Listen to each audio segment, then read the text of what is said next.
Zo. Dat zijn twee mooie. Ja, dat zijn grote, hè? Ja, heel bijzonder denk ik, hè? Nee, dit is een parasolzwam. Ja. Die is redelijk algemeen, al helemaal hier op de Grote Hei. Omdat we hier natuurlijk ook het vliegveld hebben, het zweefvliegveld. En daar staat hij ook graag tussen gras. Dus als je ook ergens een wei ziet staan, dan zie je heel vaak die parasolzwammen. En vaak zelfs ook nog in een heksenkring. Oké. Ja, en ja, je komt ze gewoon veel tegen. Maar ja, het is natuurlijk wel Behoorlijk ding, hè? imposant. Ja. Ja. Dit is dus het einde. Ja, je ziet dus als hij, hij heeft zijn werk gedaan, de sporen zijn verspreid. En dan in één keer zie je dat hij gewoon in slijm in elkaar zakt eigenlijk. Want ook dan weer, de schimmel die hier onder de grond zit, neemt gewoon die nutriënten weer op. En dan cirkelt je weer rond.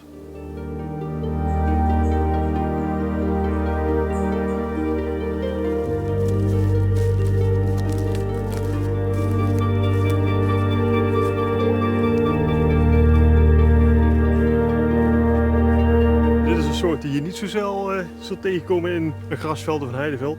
Dit is de tondolzwam. Tondol? Tondol, of officieel heet het de tondorzwam, Ja. maar in de volksmond is het de tondolzwam. Oké. Ja, en deze soort is heel bijzonder geweest voor onze voorouders. Want deze heeft een bijzondere eigenschap dat als je hem droogt, kun je er heel makkelijk vuur mee maken. Hè? En je legt er een ambertje in. Een amber, een gloeiend stukje hout of iets dergelijks. Dan gaat de zwam die gaat ook gloeien, heel langzaam. En je kunt dan dus de hele dag lopen met deze in je tas. En aan het einde van de dag heb je nog steeds een stukje gloeiend materiaal. En daarmee kun je dan weer een vuurtje maken. Nou, naast dat deze schimmel nu bezig is met deze berk te verteren, heeft hij ook nog veel meer andere functies. Een daarvan is bijvoorbeeld dat hier, er zijn insecten die niks anders doen dan in dit soort zwammen boren en daar dus ook uit eten. Nou, wat zegt die paddenstoel nou over de natuur hier op de Grote Heide? Nou, je vindt natuurlijk net als bij planten bepaalde schimmels op bepaalde type grond en gewoon de omgeving. Op hele kleirijke grond vind je andere paddenstoelen dan op arme zandgrond waar we nu zijn. En dit soort paddenstoelen die op de dode hout afgaan. Ja, ik zeg in de jaren 70 toen alle bossen nog helemaal schoongeharkt werden. Ging het heel slecht met dit soort soorten. Ja. En nu laten we al het dode hout mooi liggen. Ja, en dan zie je vanzelf dat ze weer terugkomen. Oh kijk.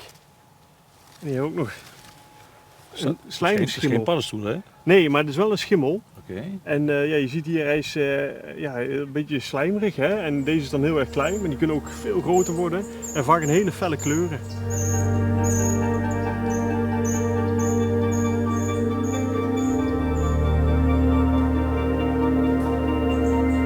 Kan ik deze gewoon eten? Ja, dit is volgens mij heksenboleet. En deze zou je kunnen eten als je hem verhit. Je moet hem eerst even verhitten, want nu is hij licht giftig. Okay. Ja, en toch wil ik vragen of dat je hem wil laten staan. Want ook deze paddenstoelen hebben een functie binnen de natuur. Eekhoorntjesbrood heet niet voor niets zo. Eekhoorntjesbrood is ook lekker volgens mij. Ja, veel knaagdieren maken er gebruik van, maar ook slakken, andere insecten. Ja, er zijn zelfs insecten die echt leven in een paddenstoel. En als een heleboel mensen ze allemaal weghalen, dan blijft er niks over voor de natuur. Ja. Het kan heel gevaarlijk zijn om onbekende paddenstoelen te eten. Absoluut. Dus ja, er zitten er echt ook giftige tussen. En het probleem is ook vaak dat ze erg veel op soorten lijken die wel eetbaar zijn. Ja. En ook dan weer de variatie van deze ziet er heel anders uit dan deze. Ja, en dat is maar net dus bepaalde kenmerken. En als je die niet goed op orde hebt, ja, dan loop je echt gevaar.